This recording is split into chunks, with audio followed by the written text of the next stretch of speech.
Walter Savage Landor says, "Music is God's gift to man, the only art of heaven given to earth, the only art of earth we take to heaven." Martin Luther stated that beautiful music is the art of the prophets that can calm the agitations of the soul. It is one of the most magnificent and delightful presents God has given us.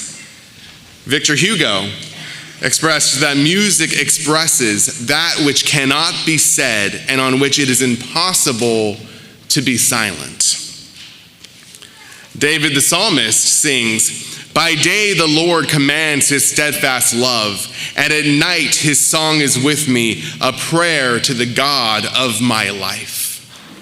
Zephaniah the prophet proclaims that God rejoices over us in gladness, quiets us in love, and rejoices over us with loud singing. In looking up this homily, I realized that song and singing and music is mentioned over 200 times in our Bible. Music was part of the temple services. There is a whole book of our scriptures dedicated to music. There is music of all sorts throughout our scripture: songs of praise, songs of lamentation, songs of longing, songs of romance. We see it all in the pages of our scriptures.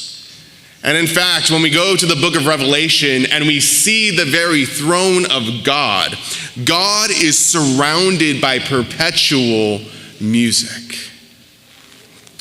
Music connects our hearts and our heads, and songs can put the world back into tune. It aids us in processing large and complex emotions. It ties directly to our memories. It seems like our capacity to remember music and song is limitless. How many of us hear a tune that we heard decades before and can still sing along with the words?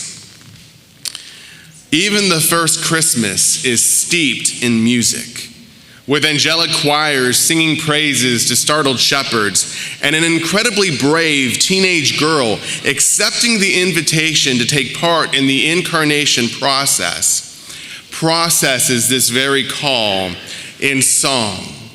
And we're going to preach about that next week, so a little bit of foreshadowing on that.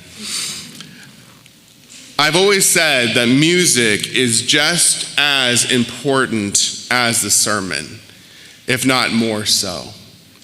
Pastor Brett and I are under no illusions. From week to week, you might not remember much of what we talked about in the sermon, but there is something that we can all remember, and that is the music that we sing together. And that's why the theology in our music is just as important as the music itself. We're not just singing because we like it. We're not just singing to make noise. We are singing to attribute worth to God. We are singing because we are transmitting theology to each other and reminding ourselves of who God is and what God has done in our lives. So in that spirit, this is not the sermon. This is not a sermon and should not be considered a sermon.